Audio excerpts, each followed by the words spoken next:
49 fertility centre మీకు అందిస్తుంది కేవలం 899 రూపాయలకి ఫర్టిలిటీ అసెస్మెంట్ ప్యాకేజ్. నమస్తే, వెల్కమ్ టు అవర్ ఛానల్. నేను సౌజన్య.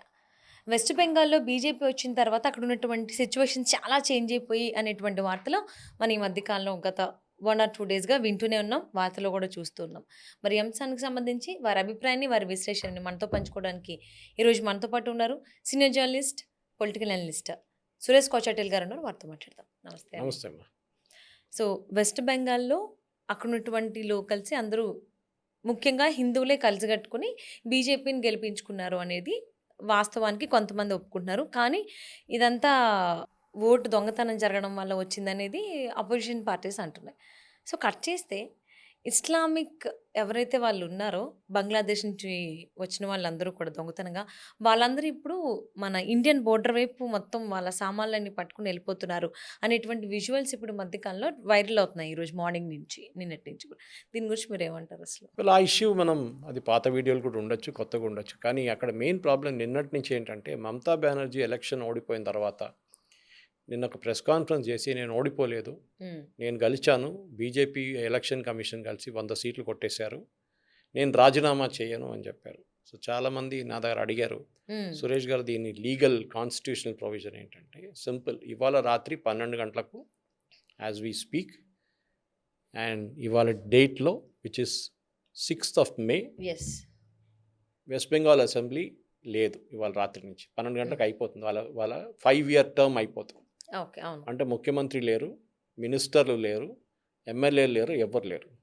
మ్యాక్సిమం ముఖ్యమంత్రిని కేర్ టేకర్ ముఖ్యమంత్రిగా ఉంచుకుంటారు యూజువల్లీ. అదే ఆమె రాజీనామా ఇస్తే. ఆమె రాజీనామా ఇవ్వకపోతే ఆమెని గవర్నర్ స్ట్రేట్ అవే డిస్మిస్ చేయొచ్చు, ప్రాబ్లం లేదు. కాన్స్టిట్యూషన్లో ప్రొవిజన్ ఉంది. ఆల్రెడీ మీరు స్టాలిన్, పినరాయి విజయన్ వీళ్ళిద్దరు ఓడిపోయిన వాళ్ళు, వీళ్ళిద్దరూ రాజీనామా చేసి గవర్నర్కి వాళ్ళ రాజీనామా ఇచ్చేశారు. అక్కడ కొత్త గవర్నమెంట్ వస్తుంది. సేమ్ టైం రంగస్వామి గారు పుదుచ్చేరిలో అండ్ హిమంత బిశ్వ శర్మ అస్సాంలో వాళ్ళు కూడా రాజీనామా చేస్తారు. చేసి మళ్ళీ గవర్నర్కి లెటర్ ఇచ్చి వాళ్ళు we want to form the government అంటారు. తమిళనాడులో మనకు తెలిసింది కొంచెం కన్ఫ్యూజన్ ఉంది. అక్కడ టీవీకేకి ఫుల్ ఫ్లెజ్ మెజారిటీ లేదు. So governor single largest party అని చెప్పి వాళ్ళని పిలుస్తారు. వాళ్ళు mళ్ళీ తర్వాత ప్రమాణ స్వీకారం చేసిన తర్వాత ముఖ్యమంత్రిగా వాళ్ళ క్యాబినెట్ మినిస్టర్స్ ఉంటే ఉంటారు, లేకుంటే ఆయన ఒకరే చేసుకుని దాని తర్వాత దట్ గవర్నమెంట్ ఆ ఉన్న గవర్నమెంట్ని వీళ్ళు ఫ్లోర్ ఆఫ్ ద హౌస్లో వాళ్ళ మెజారిటీ ప్రూవ్ చేసుకోవాలి, అంటే అసెంబ్లీలో. ఇది ప్రొవిజన్ అన్నమాట కాన్స్టిట్యూషన్. సేమ్ థింగ్ కేరళలో కన్ఫ్యూజన్ లేదు, ఎందుకంటే యూడిఎఫ్కి మెజారిటీ ఉంది, చాలా క్లియర్గా. అక్కడ వాళ్ళు ఎవరో సెలెక్ట్ చేసుకొని కాంగ్రెస్ వైపు నుంచి ఎవరైనా ఒకరు ముఖ్యమంత్రి అవుతారు. ఇది ఇప్పుడున్న పరిస్థితి. కానీ బెంగాల్లో ఈమె ఇంత పెద్ద గొడవ చేస్తుంది, నేను 100 సీట్లు కొట్టేస్తారు. ఏంటి ప్రూఫ్? ఏం కొట్టేశారు? ఒకటి, ఈమె ఎస్ఐఆర్ అని చెప్తుంది. ఎస్ఐఆర్లో ఫస్ట్ ఫేజ్లో ఎస్ఐఆర్ జరిగినప్పుడు స్పెషల్ ఇంటెన్సివ్ రివిజన్ మన దగ్గర ఇప్పుడు మొదలవుతుంది తెలంగాణలో. 60 లక్షల మందిని తీసేశారు అప్రాక్సిమేట్. ఎందుకు తీసేశారు? వాళ్ళు చనిపోయిన వాళ్ళు ఉన్నారు. ఎందుకంటే లాస్ట్ ఎస్ఐఆర్ జరిగింది 2002లో, 2003 అంటే ఆల్మోస్ట్ 22 years ago, 24 అని చెప్పొచ్చు కావాలంటే. అప్పటి నుంచి ఇప్పుడు దాకా చనిపోయిన వాళ్ళ రికార్డ్ అప్డేట్ చేయలేదు, చాలామంది చనిపోయి ఉంటారు. నెక్స్ట్, డూప్లికేట్ ఓటర్స్, అంటే ఒకటే కాన్స్టిట్యున్సీలో 2 కార్డులో 3 కార్డులో, లేకుంటే ఇంకో కాన్స్టిట్యున్సీకి వెళ్ళి అక్కడ కార్డు చేసుకుని ఇక్కడ కూడా కార్డు ఉంది. మన దగ్గర మీరు చూసుంటారు, కొంతమందికి ఆంధ్రాలో ఓటర్ ఐడి ఉంటుంది, ఇక్కడ కూడా ఓటర్ ఐడి ఉంటుంది. ఓకే. తర్వాత 3వ కేటగిరీ ఏమో పర్మనెంట్లీ మైగ్రేటెడ్, అంటే బెంగాల్ నుంచి మీరు వెళ్ళిపోయారు, మీరు కలకటాలో సెటిల్ అయ్యారు, మీరు ముంబైలో సెటిల్ అయిపోయారు, హైదరాబాద్ సెటిల్ అయిపోయారు, ఢిల్లీలో సెటిల్ అయిపోయారు, లేదు మీరు దేశం విడిచి బయటకు వెళ్ళిపోయారు, అక్కడ సెటిల్ అయిపోయి అక్కడ సిటిజన్ అయిపోయారు. So you're not they. ఈ 60 లక్షల మందిని అందరూ అంగీకరించారు. అక్కడ కూడా మమతా బెనర్జీ కొంచెం ప్రాబ్లం క్రియేట్ చేసింది. కొంత చనిపోయినా అని చెప్పిన వాళ్ళు తీసుకొచ్చి, లేదు వీళ్ళు చనిపోలేదు చూడండి, వీళ్ళు బతుకున్నారని చెప్పారు. సరే, మీరు ఒక అఫిడవిట్ ఫైల్ చేయాలంటే ఎవరు చేయలేదు. ఇది మనం బీహార్లో కూడా చూసాం. బీహార్ ఎస్ఐఆర్ జరిగినప్పుడు కూడా ప్రశాంత్ భూషణ్ సుప్రీంకోర్టులో ఒక 12 మందిని తీసుకొచ్చి వీళ్ళందరూ బతుకున్నారండి, వీళ్ళు చనిపోయారని చెప్పి లిస్టులో రాశారు బీహార్లో. అంటే సుప్రీంకోర్టు అన్నారు, ఓకే ఈ ఫైల్ అండ్ అఫిడవిట్ వాళ్ళ పేరు మీద. మరి ఫైల్ చేయలేదు, ఎందుకంటే వాళ్ళు కాదు, నిజం వాళ్ళు కాదు, డ్రామా కోసం చేశాడు సుప్రీంకోర్టు. మమతా బెనర్జీ కూడా అదే చేసింది. దాని తర్వాత నెక్స్ట్ దాంట్లో లాజికల్ డిస్క్రిపెన్సీ అని చెప్పి ఒక లిస్ట్ వచ్చింది, 27 లక్షల మంది. ఈ లాజికల్ డిస్క్రిపెన్సీ ఏంటంటే, మీ అమ్మ నాన్నగారి పేరు మీ పేరు మ్యాచ్ కావట్లేదు, మీరు రాసిన పేరు మీ అమ్మగారి పేరు నాన్నగారి పేరు కాదు. అది ఒక స్పెల్లింగ్ మిస్టేక్ ఉండొచ్చు, ఒక ఆల్ఫాబెట్ మిస్టేక్, అంటే ఒక వర్డ్ మిస్టేక్ ఉండొచ్చు, లేకుంటే ఆల్ఫాబెట్ మిస్టేక్ కూడా ఉండొచ్చు ఇనిషియల్స్లో యూజువల్లీ. అది మీరు కరెక్ట్ చేసుకోవచ్చు, పెద్ద పనేం కాదు. మీరు మళ్ళీ రికార్డ్ చూపించి మీరు ఇంకోసారి ఫ్రెష్ ఫామ్ సబ్మిట్ చేస్తే అది అప్రూవ్ చేస్తారు బిఎల్ఓ లెవెల్లో. ఓకే. అది కాకుండా కూడా అప్పుడు కూడా లేనప్పుడు ప్రాబ్లం వస్తుంది అనమాట. హ్మ్. దెన్ వాట్ హ్యాపెన్స్, అది మిమ్మల్ని డిస్క్వాలిఫై చేసి పడేస్తారు, మీరు ఓట్ చేయలేరు. Okay, that is called okay. Logical discrepancy. Okay. So దాన్ని వీళ్ళు సుప్రీంకోర్టుకి వెళ్ళారు మమతా బెనర్జీ. ఇదే డిలీషన్ తమిళనాడులో జరిగింది, 1 కోటి మందిని తీసేశారు అక్కడ. ఇక్కడ 60 లక్షలు తీశారు, తర్వాత 27 లక్షలు అంటే 87 లక్షలు. అక్కడ 1 కోటి మందిని తీశారు, 1 లక్షల మంది, 1 కోటి మందిని కోటి తీసి మంది. ఏం చేయలేదు. అక్కడ ముఖ్యమంత్రి ప్రాబ్లం క్రియేట్ చేయలేదు, అపోజిషన్ ప్రాబ్లం క్రియేట్ చేయలేదు, ఎవరికి ప్రాబ్లం లేదు. హ్మ్. ఎందుకంటే అందరికి తెలుసు వాళ్ళు కరెక్ట్ చేసింది కరెక్ట్. కానీ ఇక్కడ ఈమె గొడవ, ఎందుకంటే వీళ్ళ మేజర్ ఓటింగ్ బేస్ బంగ్లాదేశ్ వాళ్ళు. హ్మ్. బంగ్లాదేశ్ నుంచి 65, 71 దాని తర్వాత కూడా వచ్చిన వాళ్ళు చాలామంది ఫస్ట్ లెఫ్ట్ ఫ్రంట్ గవర్నమెంట్ టైంలో, తర్వాత మమతా బెనర్జీ లాస్ట్ 15 సంవత్సరాలు వీళ్ళకి దొంగ సర్టిఫికెట్లు తయారు చేసి ఇచ్చి వీళ్ళని సిటిజన్ చేయించారు. వాళ్ళని పట్టుకుంటున్నారు ఇప్పుడు. ఎందుకంటే ఎగ్జాంపుల్ ఇస్తాను మీకు, లాజికల్ డిస్క్రిపెన్సీలు ఏమవుతుందంటే, ఫర్ ఎగ్జాంపుల్ ఒక అఫీమ్ ఖాన్ అని ఒకడు వస్తారు. ఆయన అంటాడు నేను ఓటర్ అని చెప్పి అప్లికేషన్ ఫిలప్ చేస్తారు, నాన్నగారు అమ్మగారి పేరు రాస్తారు. ఓకే. సో మీరు ప్రూవ్ చేయాల్సి ఏముంటుందంటే, మీ నాన్నగారు అమ్మగారు వెస్ట్ బెంగాల్లో ఎక్కడి నుంచో ఓటేశారు వాళ్ళు. ఫస్ట్ మిమ్మల్ని అడుగుతారు, మీరు చెప్తారు నాకు తెలియదు అని చెప్తారు.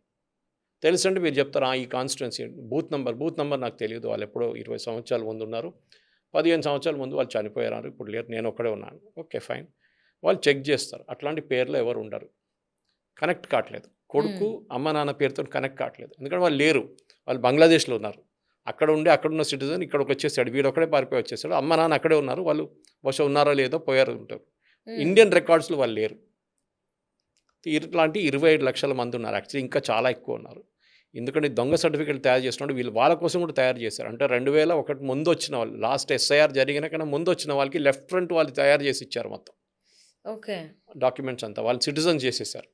దానికోసం మన వెస్ట్ బెంగాల్ పాపులేషన్ చూస్తే, దేశంలో పాపులేషన్ యూజువలీ 10% పెరుగుతుంది 10 సంవత్సరాల్లో, ఒక సెన్సస్ నుంచి నెక్స్ట్ సెన్సస్. వెస్ట్ బెంగాల్లో 40% పెరిగింది. అప్పుడు మీకు తెలిసిపోతుంది ఇది బంగ్లాదేశ్ నుంచి వచ్చిన వాళ్ళు వీళ్ళందరూ. అది కూడా మాల్డా, ముర్షిదాబాద్ అంతా బంగ్లాదేశ్ వైపు ఉన్న డిస్ట్రిక్ట్లోనే వీళ్ళు పారిపోయి వచ్చారు. అప్పుడు ఫెన్సింగ్ ఏం లేకుండా వీళ్ళు ఒట్టే బ్యాగ్ బిగి తీసుకొని వచ్చేస్తారు. వచ్చి ఇక్కడ రాగానే ఫస్ట్ ఒక పేరు మార్చేసుకుంటారు, లేకుంటే ఆ టైంలో ఆధార్ కార్డు లేవు, ఆ టైంలో ఏదో ఒక సర్టిఫికేట్, రేషన్ కార్డు తయారు చేసుకుంటారు, 10th క్లాస్ పాస్ అయిందంటారు, ఏదో అన్ని పెద్దగా ఫ్యాక్టరీ ఉండే దీనికోసం. అది లెఫ్ట్ ఫ్రంట్ ఉన్నప్పుడు, కమ్యూనిస్ట్ వాళ్ళు ఉన్నప్పుడు, ఇప్పుడు మమతా బెనర్జీ ఉన్నప్పుడు. సో వీళ్ళని లాజికల్ డిస్క్రిపెన్సీ అని చెప్పి తీసేశారు. సో మమతా బెనర్జీ కోర్టుకు వెళ్ళింది, మిగతా ఎవరు కోర్టుకు వెళ్ళలేదు. ఈవెన్ ఇన్ తమిళనాడు, కేరళ, అస్సాం ఎక్కడ జరిగిన వాళ్ళు ఎవరు కోర్టుకు వెళ్ళలేదు. కోర్టుకు వెళ్ళిన తర్వాత కోర్టు ఏమన్నారు, సుప్రీంకోర్టు ఓకే ఫైన్, ఒక ఎక్సెప్షన్ చేస్తాను మీకోసం, మేము ఒక జ్యుడిషియల్ రివ్యూ పెడతాం దీనికి. అంటే జ్యుడిషియల్ ఆఫీసర్స్ అంటే జడ్జెస్, జూనియర్ జడ్జెస్, మున్సిఫ్ కోర్టులోనే కానీ ఫ్యామిలీ కోర్ట్స్లో ఉన్నా కానీ జూనియర్ జడ్జెస్ ఉంటారు, డిస్ట్రిక్ట్ జడ్జెస్. వాళ్ళని మేము జార్ఖండ్, బీహార్, ఒడిస్సా, అస్సాం ఇట్లా పక్కన రాష్ట్రాల నుంచి తెచ్చుకొని వీళ్ళని కల్కట్టా కానీ మిగతా ప్లేస్లో తీసుకెళ్ళి వీళ్ళు 27 లక్షల మందిని అప్లికేషన్ రివ్యూ చేస్తారు ఇంకోసారి. అంటే మీరు కూడా వెళ్ళొచ్చు, ఎవరెవరు రిజెక్ట్ చేశారు వాళ్ళు వెళ్ళి చెప్తారు ఇది కాదు సార్, ఇట్లా జరిగింది సార్, అది అంటే డాక్యుమెంట్ ఉందో మళ్ళీ ఏదో డాక్యుమెంట్ చూపిస్తారు. అట్లా వాళ్ళు కన్విన్స్ కాకపోతే రిజెక్ట్ చేసేస్తారు మళ్ళీ. ఓకే. సో 27 లక్షల ఆల్మోస్ట్ నేను అనుకున్నాం బహుశా నా ఇన్ఫర్మేషన్ ప్రకారం 2000-3000 మందిదే అప్రూవ్ చేశారు, మీరు అంతా రిజెక్ట్ చేసేసారు. నెక్స్ట్ ఏమైంది, మళ్ళీ సుప్రీంకోర్టుకి వెళ్ళింది మమతా బెనర్జీ, వీళ్ళు చేసినంత తప్పు అది ఇది అని చెప్పేసి. ఇది జ్యుడిషియల్ ఆఫీసర్స్ కూడా తప్పు చేశారంట, కావాలని చెప్పి కుట్ర. సో సుప్రీంకోర్టు ఏమన్నారు, we don't believe in the, పని చేద్దాం, ఒక అపిలేట్ ట్రిబ్యునల్ పెడదాం. అపిలేట్ అంటే మనకి ఇన్కమ్ ట్యాక్స్లో కూడా ఉంది. అంటే మనం ఇన్కమ్ ట్యాక్స్ పే చేసిన తర్వాత ఇన్కమ్ ట్యాక్స్ ఆఫీసర్ అంటాడు కాదు మీరు ఇచ్చిన క్యాల్కులేషన్ అంతా తప్పు, మీరేదో హైడ్ చేస్తున్నారు ఇన్ఫర్మేషన్ చెప్పి మీ మీద పెనల్టీ వేస్తారు. మీరేం చేస్తే మీకు అక్కడ మీ పాయింట్ అక్కడ ఆగిపోదు, మీరు అపీల్ చేయొచ్చు దానికి వ్యతిరేకంగా. జ్యుడిషియల్ లెవెల్లో ఉంటుంది, అది క్వాసీ జ్యుడిషియల్ జడ్జి కాదు, వాళ్ళ ఒక క్వాసీ జ్యుడిషియల్ బాడీ ఉంటుంది. అపీలేట్ ట్రిబ్యునల్ ఇది వింటారు, మీ ఆర్గ్యుమెంట్ అంతా వినిన తర్వాత ఓకే ఫైన్ మీరు చెప్పింది కరెక్ట్ అని చెప్పి కొట్టిపడేస్తారు. వాళ్ళు ఒరిజినల్ మీ మీద పెట్టిన జుర్మాన్ని తీసేస్తారు, లేకుంటే వాళ్ళు చెప్పింది కరెక్టే మీరు కట్టాల్సిందని చెప్తారు. 2 వైపుల నుంచి వెళ్ళొచ్చు. ఓకే. ఇది కూడా అంతే. సో వీళ్ళు అపెలేట్ ట్రిబ్యునల్ ముందు వెళ్ళినప్పుడు వీళ్ళు రిజెక్ట్ చేసిన అప్లికేషన్ మళ్ళీ ఇంకోసారి వాళ్ళ ముందు వస్తుంది, వాళ్ళు ఇంకోసారి ఇదే ప్రశ్నల మీద అడుగుతారు. సో సుప్రీంకోర్టు ఆ స్టేట్కి వచ్చినప్పుడు ఆల్మోస్ట్ ఎలక్షన్ అనౌన్స్ అయిపోయింది. సో సుప్రీంకోర్టు అన్నారు డేట్ ఆఫ్ నామినేషన్ దాకా ఏ రోజు ఉంటుందో, దాని తర్వాత డేట్ ఆఫ్ ఓటింగ్ కానీ ఒక రోజు ముందు దాకా కూడా తీసుకొచ్చారు. వీళ్ళని అపిలేట్ ట్రిబ్యునల్ క్లియర్ చేస్తే వీళ్ళు ఓటింగ్ చేయొచ్చు. సో ఆ ఒరిజినల్ 27 లక్షల్లో 129 మందినే క్లియర్ చేశారు అంతే. చాలా ట్రిబ్యునల్స్ పెట్టారు, ఆల్మోస్ట్ ఐ థింక్ 30-40 ట్రిబ్యునల్స్ ఉంది, జడ్జెస్. ఇది senior judges, retire of course, okay. Calcutta high court సూపర్విజన్లో. అంతే, అక్కడ ఆగిపోయింది. 129 మంది ఓటేశారు అంతే, మిగతా 27 లక్షల మంది ఓటేయలేదు. ఈ మమతా బెనర్జీ ఈ 25 లక్షల గురించే మాట్లాడుతున్నారు. 100 సీట్లు 100 సీట్లు అంటుంది ఆమె. జరిగింది ఏంటంటే ఒకటి, కోర్స్ ఎస్ఐఆర్ జరిగింది. ఈ డిలీషన్లో ఆమె లాజిక్ ఏంటంటే ముస్లిం పేర్లు తీసేశారు మీరు కావాలని చెప్పి. కానీ మీరు ఎస్ఐఆర్ అనలైజ్ చేసి చూస్తే 27 లక్షల మందిని తీసేసిన దాంట్లో 66% మంది హిందువులు, ఎస్పెషలీ మతువా కమ్యూనిటీ. ఈ మతువా కమ్యూనిటీ అని బంగ్లాదేశ్ నుంచి వచ్చిన వాళ్ళు, వీళ్ళు బంగ్లాదేశ్ నుంచి పారిపోయి వచ్చిన హిందువులు, ఎస్సీ కమ్యూనిటీ మోస్ట్లీ. వాళ్ళకి కాంగ్రెస్ గవర్నమెంట్ సిటిజన్షిప్ ఇవ్వలేదు ఎన్నో సంవత్సరాల నుంచి, 10, 30, 40 సంవత్సరాల నుంచి వాళ్ళకి సిటిజన్షిప్ ఇవ్వలేదు. సేమ్ యాజ్ పాకిస్తాన్ నుంచి పారిపోయి వచ్చిన హిందువులు కూడా సిటిజన్షిప్ ఇవ్వలేదు. దానికోసం మోదీ గవర్నమెంట్ వచ్చిన తర్వాత సిటిజన్షిప్ అమెండ్మెంట్ యాక్ట్ అని చెప్పి యాక్ట్ తీసుకొచ్చారు. దాంట్లో ఏమన్నారంటే బంగ్లాదేశ్, పాకిస్తాన్, ఆఫ్ఘనిస్తాన్ ఇక్కడి నుంచి పారిపోయి వచ్చిన హిందూ, పార్సీ, జైన్, సిక్, బుద్ధిస్ట్ ఇట్లాంటి మైనారిటీ కమ్యూనిటీ, అంటే అక్కడ మైనారిటీ వాళ్ళ దేశంలో, అక్కడ ముస్లిమ్స్ మెజారిటీ, వాళ్ళు ఇక్కడ వస్తే మేము వాళ్ళకి సిటిజన్షిప్ ఇస్తాం. వాళ్ళు ఎక్కడికి వెళ్తారు? మన దేశంకే రావాల్సి, వాళ్ళు సౌదీ అరేబియా వెళ్ళలేరు కదా, వాళ్ళు యూఎస్కి వెళ్ళలేరు కదా, వాళ్ళు ఇక్కడికే వస్తారు మన దగ్గరికి. సో అట్లా సిటిజన్షిప్ ఇవ్వాలండి. ఆ మత్యో కమ్యూనిటీకి ఏమైందంటే కొంచెం డిలే అయింది సిటిజన్షిప్ ఇవ్వడానికి. ఎందుకంటే ఫస్ట్ మోదీ గవర్నమెంట్ చట్టం తీసుకొచ్చారు, కానీ దాని రూల్స్ ఫ్రేమ్ చేయడం 5 సంవత్సరాలు తీసుకున్నారు వాళ్ళు. ఐ డోంట్ నో వై, అది ఎందుకు జరిగిందో తెలియట్లేదు. దాని తర్వాత వాళ్ళు మొదలు పెట్టారు, కానీ స్లో ప్రాసెస్. ఎందుకంటే ఇప్పుడు మీరు అప్లై చేశారనుకోండి, మీరు వచ్చారు అక్కడి నుంచి, యూఆర్ పార్ట్ ఆఫ్ మత్వా కమ్యూనిటీ, మీ దగ్గర డాక్యుమెంట్స్ ఏం లేవు, మీరు అక్కడి నుంచి పారిపోయి వచ్చారు, మీరు వేసుకున్న బట్టలు వేసుకుని మీరు పారిపోయి వచ్చారు, మిమ్మల్ని చంపడానికి వచ్చారు వాళ్ళు ముస్లిమ్స్, అక్కడ మీరు పారిపోయి వచ్చారు మీ పేరెంట్స్తో, ఏం లేదు, ఒక మ్యాక్స్ ఒక సూట్ కేసు ఏమో ఉంటుంది మీద, దాంట్లో డాక్యుమెంట్స్ లేవు, నా ఉన్న డాక్యుమెంట్స్ అంతా అక్కడ ఉన్న స్కూల్లో ఉంది అంటారు. ప్రాసెస్ ఆఫ్ చెకింగ్ చాలా టైం తీసుకుంటారు వాళ్ళు. They are not even sure you are the person whom you claim to be. Okay, మీరు ఒక పేరు పెట్టుకొని వస్తారు, సంగీత బాసు అని పెడతారు. ఈ సంగీత బాసు ఆమెనేనా? ఆమె పేరుతో సహా ఏ డాక్యుమెంట్ లేదు ఆమె దగ్గర. బర్త్ సర్టిఫికేట్ మర్చిపోండి, స్కూల్ సర్టిఫికేట్ లేదు, ఏం లేదు, లేకపోతే ఇక్కడ వచ్చారు వాళ్ళు. సో వాళ్ళు చాలా టైం తీసుకుంటారు దానికి చెక్ చేయడానికి, ఏం చెప్తా వెరిఫికేషన్లో, సిటిజన్షిప్ వెరిఫికేషన్లో. దాంతో ఏమో జరిగిందంటే 2010 వచ్చిన తర్వాత, చట్టం వచ్చిన తర్వాత టైం తీసుకున్నారు. మత్వా కమ్యూనిటీ అప్సెట్ అయిపోయారు బీజేపీతో. దానికోసం 2024 జరిగిన ఎలక్షన్లో, లోక్సభ ఎలక్షన్లో బీజేపీ సీట్లు గణనీయంగా పడిపోయింది. 18 నుంచి 12కి వచ్చేస్తుంది. ఫెల్ డ్రాస్టిక్లీ. అది మత్వా కమ్యూనిటీ కోపం ఉంది. ఈసారి కరెక్ట్ చేసుకున్నారు అది బీజేపీ. ఏం చేస్తే అమిత్ షా గారు పర్సనలీ ఎక్స్ప్లెయిన్ చేశారు. వాళ్ళ దాంట్లో ఒక మినిస్టర్ కూడా యూనియన్ క్యాబినెట్లో ఉన్నారు, మత్వా కమ్యూనిటీ నుంచి, మోదీ క్యాబినెట్లో ఉన్నారు. కొంతమంది మమతా బెనర్జీ వైపు వెళ్ళిపోయారు, అక్కడ లీడర్లు అందరూ. కమ్యూనిటీ స్ప్లిట్ అయిపోయింది, ఎందుకంటే వాళ్ళు 1 కోటి మంది ఉన్నారు బెంగాల్లో, 1 crore. దానికోసం మమతా బెనర్జీ కానీ కాంగ్రెస్ కానీ ఎప్పుడు వీళ్ళకు ఓటింగ్ ఇవ్వరు. ముస్లిమ్స్కి ఇస్తారు సిటిజన్షిప్, దొంగ సర్టిఫికేట్ తయారు చేసి, కానీ హిందువులకి ఇవ్వరు. ఎందుకంటే వాళ్ళు తెలుసు, వాళ్ళు అప్పుడు కూడా కాంగ్రెస్ తెలుసు వీళ్ళు ఏదో ఒక రోజు మా కోసం ఓటు వేయారని. అదే జరిగింది తర్వాత. సో ఈసారి ఆ మటువా కమ్యూనిటీ నుంచి 66%, టోటల్ 100 మందిని డిలీట్ చేశారంటే దాంట్లో 66% ఈ మతువా కమ్యూనిటీ. ఎందుకంటే వాళ్ళ సిటిజన్షిప్ లేదు, ఆటోమేటిక్గా డిలీట్ చేస్తారు. వాళ్ళు పంపించడం అని కాదు, they won't be sent out of the country, but you cannot vote. మీకు ఏ రోజు సిటిజన్షిప్ సర్టిఫికేట్ ఇస్తారు యూనియన్ గవర్నమెంట్, ఆ రోజు నుంచి మీరు క్వాలిఫై అవుతారు. So next time possibly vote చేయొచ్చు. మిగతా 44% ఈజ్ ద ముస్లిం కమ్యూనిటీ, అది బంగ్లాదేశ్ నుంచి వచ్చిన చాలామంది. సో ఇది మమతా బెనర్జీ ఆరోపణ ఎప్పుడు ఇదే ఉంటుంది. ఈవెన్ కాంగ్రెస్ కూడా చెప్తారు ముస్లిమ్స్ తీసేది, ముస్లిం తీయలేదు, వాళ్ళు 66% ఈజ్ హిందూస్. ఓకే, సో 36% అక్కడి నుంచి ముస్లిమ్స్ ఉన్నారు. దీంట్లో 1 కోటి మందిని ఎట్లా సరే మీరు 100 సీట్లు ఎట్లా అంటారు? ఇది ఒక పెద్ద క్వశ్చన్. ఇన్ఫ్యాక్ట్ మీరు అనలైజ్ చేస్తే ఇవాళ పొద్దున టైమ్స్ ఆఫ్ ఇండియాలో కూడా వచ్చింది ఆర్టికల్, పెద్దగా ఆర్టికల్. 88 సీట్లలో ఓడిపోయిన 88 సీట్లలో బీజేపీ గెలవని సీట్లు, బీజేపీ గెలిచారు కొన్ని, ఓడిపోయింది మోస్ట్లీ టీఎంసీ వాళ్ళు. అంటే 88లో ఆల్మోస్ట్ ఐ థింక్ 80 సీట్లు. ఈ 80 సీట్లలో 3వ వచ్చిన పార్టీ, సో గెలిచింది బీజేపీ అనుకోండి, గెలిచారు 15,000 ఓట్లతో. ఓడిపోయింది టీఎంసీ. మూడవది ఏది థర్డ్ పొజిషన్ వచ్చిన వాళ్ళు వాళ్ళకు వచ్చింది 30,000 ఓట్లు. ఫస్ట్ ఆయనకి 60,000 ఓట్లు వచ్చింది, 40,000 ఓట్లేమో సెకండ్ పార్టీకి వచ్చింది, 30,000 ఓట్లేమో థర్డ్ పార్టీకి వచ్చింది. సో ఈ మార్జిన్ చూడండి, 10,000 అనేది 10,000 థర్డ్ వచ్చిన పార్టీ కన్నా తక్కువ మార్జిన్. సో ఈ థర్డ్ పార్టీ ఓట్లు తీసుకెళ్ళిపోయారు చాలా మటుకు, దట్ ఈస్ సిపిఎం. ఓకే. అట్లా 80 సీట్లు ఉన్నాయి. ఆ 80 సీట్లలో ఓడిపోయింది అంతా టీఎంసీ వాళ్ళు మోస్ట్లీ. అక్కడిక్కడ ఒకరు అధీర్ రంజన్ చౌదరి కాంగ్రెస్, ఆయన బీజేపీతో ఓడిపోయారు. కానీ అక్కడ థర్డ్ సిపిఎం వచ్చారు, వాళ్ళు 20,000 ఓట్లు తీసుకెళ్ళిపోయారు. అధీర్ రంజన్ చౌదరి 6,000 ఓట్లతో ఓడిపోయారు అంతే. So that made a major difference. So Mamata బెనర్జీని అది చెప్పడానికి ఆమె ముందు ఆర్గ్యూ చేయడానికి కాదు, ఆమె వినదు, లాజిక్ లేదు. ఎందుకు మన దగ్గర చదువుకున్న వాళ్ళు కూడా అది అంటారు, మాట అంటారు. చాలామంది నేను కూడా చూసాను, మన దగ్గర మీడియా వాళ్ళు కూడా వాళ్ళకి తెలియదు ఇదంతా, రీసెర్చ్ చేయరు వాళ్ళు. Luckily the lot of evidence data ఉంది. ఇప్పుడు నా దగ్గర 2,294 అసెంబ్లీ సెగ్మెంట్స్లో ఇప్పుడు జరిగిన ఓటింగ్లో నేను ఇవాళ పొద్దున కూడా డేటా ఎంటర్ చేస్తున్నాను. మార్జిన్ ఆఫ్ విక్టరీ చూసుకొని ఎంత జరిగింది, రాష్ట్రం ఎవరు గెలిచారు, ఈసారి ఎవరు గెలిచారు. నాకు ఇంకొక 5 రోజులు తీసుకుంటుంది కంప్లీట్ చేయడానికి. ఈ డేటా తెలిసిపోతుంది, దాంట్లో చాలా క్లియర్గా తెలిసిపోతుంది దట్ టీఎంసీ సీట్స్ చాలా ఘనంగా పడిపోయింది. మీరు కల్కట్టా తీసుకోండి, కల్కట్టా, హౌరా, హుగ్లీ, సౌత్ పర్గనాస్, నార్త్ పర్గనాస్, ఇదంతా మమతా బెనర్జీ చేతిలో ఉండే 15 సంవత్సరాల నుంచి 126 స్థానాలు ఉన్నాయి. ఆమె దాని నుంచి 100 సీట్లు ఈజీగా గెలుస్తుండే. ఎప్పుడు కల్కట్టాలో బీజేపీకి ఇవాళ దాకా లాస్ట్ 15 సంవత్సరాల్లో ఒక్క సీటు కూడా రాలేదు, ఒక్క అసెంబ్లీ సెగ్మెంట్ కూడా గెలవలేదు. ఆలోచించండి, ఎడ్యుకేటెడ్ క్యాపిటల్ ఆఫ్ వెస్ట్ బెంగాల్లో బీజేపీకి ఒక్క సీటు కూడా రాలేదు ఇప్పుడు దాకా. ఈసారి 6 సీట్లు గెలిచారు 11లో.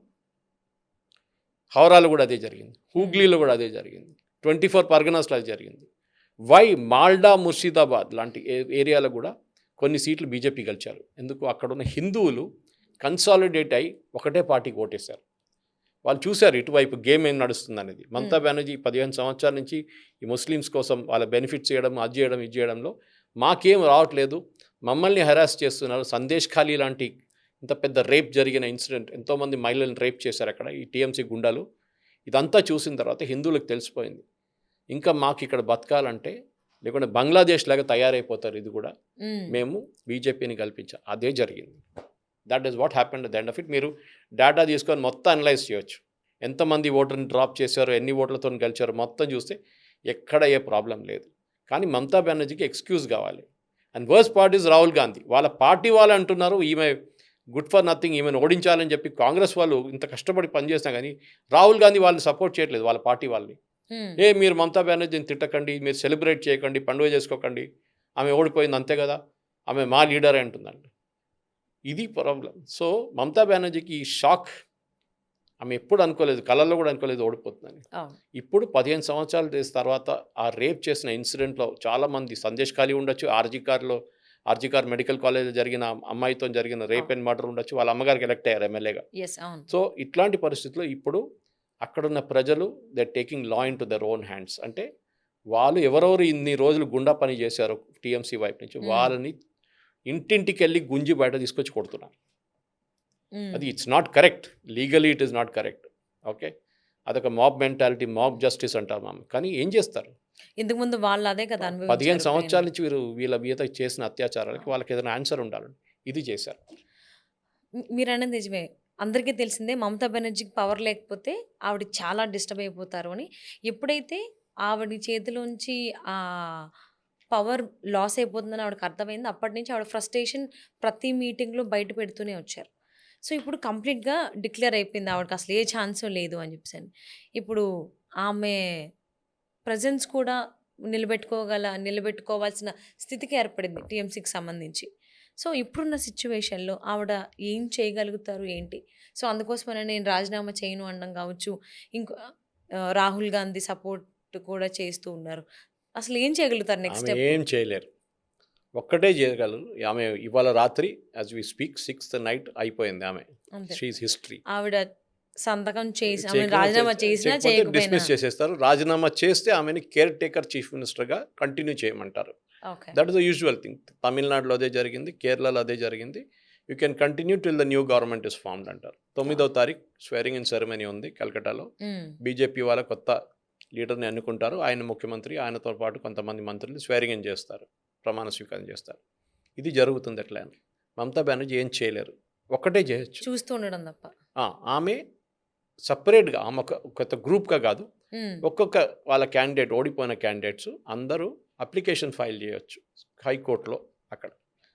Okay, that is the part of the election process. So ఈవీఎంలు తీసి పక్కన పెడతారు ఎలక్షన్ కమిషన్, మళ్ళీ కౌంటింగ్ చేస్తారు, చూపిస్తారు. మమతా బెనర్జీ కాన్స్పిరసీ అది కాదు, ఈవీఎంతో ఆమెకు ప్రాబ్లం లేదు. ఈసారి మీరు చూసుంటారు, ఈవీఎం గురించి మాట్లాడలేదు. ఆమె కాన్స్పిరసీ ఏం చెప్తున్నారు, ఎలక్షన్ కమిషన్ కావాలని చెప్పి ఇంతమందిని తీసేశారు, దానికోసం ఆ తీసేసిన వాళ్ళ లిస్టు లీగలీ సుప్రీంకోర్టు క్లియర్ చేశారు కదా, మళ్ళీ మీరు హైకోర్టులో ఎట్లా ఛాలెంజ్ చేస్తారు దాన్ని? అది ఎవరైనా ఏదో ఒక జూనియర్ అడ్వకేట్ కూడా చెప్తారు మీకు, ఇది ఆల్రెడీ సుప్రీంకోర్టు చూశారు, supreme court side everything has been done correctly. దాని తర్వాత రెండు వైపు నుంచి ఒక జడ్జింగ్ ఫస్ట్ ఒక ప్రిలిమినరీ చెక్ చేశారు జడ్జెస్, జూనియర్ జడ్జెస్, దాని తర్వాత అపిలేట్ని పెట్టారు. మీరు అపిలేట్ డిసిషన్ కూడా వెయిట్ చేయండి కొన్ని రోజులు కావాలంటే, కానీ మీరు ఓడిపోయింది ఇది కారణంగా చెప్పేసి మీరు కోర్టుకి వెళ్ళలేరు, కొట్టుపడేస్తారు వాళ్ళు. సో వాళ్ళ ఇండివిజువల్ ఎమ్మెల్యేస్ కూడా 80 మంది గెలిచారు, 80 మంది వెళ్తే కూడా ఏం కాదు. గెలిచిన వాళ్ళు, ఓడిపోయిన వాళ్ళు ఇంకా ఉంటారు. 243లో 80 తీసేస్తే మిగతా వాళ్ళందరూ ఓడిపోయిన వాళ్ళే, వాళ్ళు ఇచ్చి ఫైల్ చేయొచ్చు. కానీ దాంట్లో ఏ రిజల్ట్ రావబోదు, ఎందుకంటే మొత్తం సుప్రీంకోర్టు క్లియర్ చేశారు ఈ ఏం చెప్తారు ఎస్ఐఆర్ ప్రాసెస్ కంప్లీట్గా. స్పెషల్ ఇంటెన్సివ్ రివిజన్ని సుప్రీంకోర్టు పదే పదే క్లియర్ చేశారు. వాళ్ళు ఎన్నోసార్లు వీళ్ళు కోర్టుకి వెళ్ళారు, మమతా బెనర్జీ కూడా వెళ్ళి ఆర్గ్యూ చేసింది. ఓకే, పెద్ద డ్రామా చేసింది దాంట్లో కూడా, డ్రామా క్వీన్ ఆమె. ఓకే, సబ్స్టెన్స్ లేదు, డ్రామా ఎక్కువ అనమాట. సో మీకు తెలిసిపోయింది, మీ లీగల్ డోర్స్ అన్నీ క్లోజ్ అయిపోయింది. ఇప్పుడు మీరు ఆపోజిషన్లో కూర్చోండి, ఆపోజిషన్లో కూడా కూర్చోలేదు పాపం, అది కూడా ఓడిపోయింది ఉన్న సీటు కూడా. Okay, so she nobody no. ఆమె చెప్పింది కూడా నిన్న, దాని తర్వాత నా ఫ్రీ బర్డ్ అయిపోయాను నేను ఇప్పుడు, నేను దేశమంతా తిరుగుతాను ఇప్పుడు అని. ఎందుకంటే కలకటాలో ఉండలేరు కదా వాళ్ళు, ఉండనియరు బీజేపీ వాళ్ళు. వాళ్ళు ఇప్పుడు కేసుల మీద కేసులు పెడతారు వాళ్ళు. దాంతో చూడండి ఇప్పుడు తమాషా ఇప్పుడు మొదలైంది అంతే. ఇప్పుడు ఇప్పటిదాకా మనం విజిలాంటీ జస్టిస్, మాబ్ జస్టిస్ గురించి మాట్లాడాం. ఇప్పుడు ఆ జరిగిన సందేశ్ ఖాళీ కానీ మిగతా ప్లేస్లో జరిగిన 500 నుంచి 1000 మంది మహిళల్ని, అమ్మాయిల్ని రేప్ చేసిన వాళ్ళ మీద వ్యతిరేకంగా కేసులు మొదలవుతుంది. ఇప్పుడు ఎన్ఐఏ వచ్చేస్తుంది, అప్పుడు చూడండి తమాషా ఏం జరుగుతుందని. వీళ్ళందరూ పారిపోతారు బంగ్లాదేశ్కి. ఇప్పుడున్న సిచ్యువేషన్స్ నెక్స్ట్ మంత్ ఇదే డేట్కి ఉండవు. సో చాలా కొత్తవి వినాల్సి వస్తుంది, చాలా బయటకు వస్తే చూద్దాం అసలు ఏం జరుగుతుందో. ఏం కలేదు, మీరు ఒకసారి యూట్యూబ్కి వెళ్ళి లేకుంటే గూగుల్లో వెళ్ళి వైలెన్స్ ఇన్ వెస్ట్ బెంగాల్ అని కొట్టండి, మీకు ఒక 100లాది వీడియోలు వస్తాయి. రాత్రి నుంచి మొదలైంది, 2 చనిపోయారు ఇప్పుడు దాకా, కానీ చాలా తక్కువ. లాస్ట్ టైం ప్రెగ్నెంట్ లేడీ అని చూడకుండా కూడా చేశారు, అన్నీ చేశారు. అక్కడ ఒక అమ్మాయిని 3 సార్లు రేప్ చేశారు, ఒక గ్యాంగ్ రేప్. సెకండ్ టైం ఆమె కంప్లైంట్ చేసిందని చెప్పి నేషనల్ హ్యూమన్ రైట్స్ కమిషన్ మళ్ళీ రేప్ చేశారు వాళ్ళ నాన్నగారు అమ్మగారు ముందు. ఇది జరిగింది, ఇది మర్చిపోకూడదు బెంగాలీ వాళ్ళు ఎప్పుడు. చేసిన ఒక ముఖ్యమంత్రి మహిళ ఉండే, అది ఇంకా మనం చాలా దారుణం. How did she defend all this rapist? అది చేశారు. ఈవెన్ 33% ఉమెన్ రిజర్వేషన్ ఆవిడ అపోజ్ చేశారు. అది సపరేట్. మళ్ళీ కానీ ఇట్లాంటి వాడతారు. క్రిమినల్ మైండ్ సెట్ ఉన్న వాళ్ళని మీరు ఎందుకు ప్రొటెక్ట్ చేశారు? మీరు ఒక మహిళా ముఖ్యమంత్రి, మీరు డిఫెండ్ చేయాలని. సందేశ్ ఖాళీ ఇది జరగలేదు ఏం చెప్పాను అఫిడవిట్ వేశారు సుప్రీంకోర్టులో. ఆర్జే కార్ మెడికల్ కేసులో ఉంటారు, మీరు అమ్మాయిని ఎందుకు రాత్రి పంపిస్తున్నారు బయట, ఇదే జరుగుతుంది కదా అంటున్నారు. అంతా మైండ్ సెట్ ఉంది మమతా బెనర్జీ, అది మనం గుర్తుపెట్టుకోవాలి. అది మనకంటే వెస్ట్ బెంగాల్ ప్రజలు చాలా బాగా గుర్తుపెట్టుకున్నారు. సో అది రిజల్ట్స్ 1 వీక్లో ఈ గవర్నమెంట్ ఫామ్ అయ్యేదాకా ఏమైనా జరగచ్చు.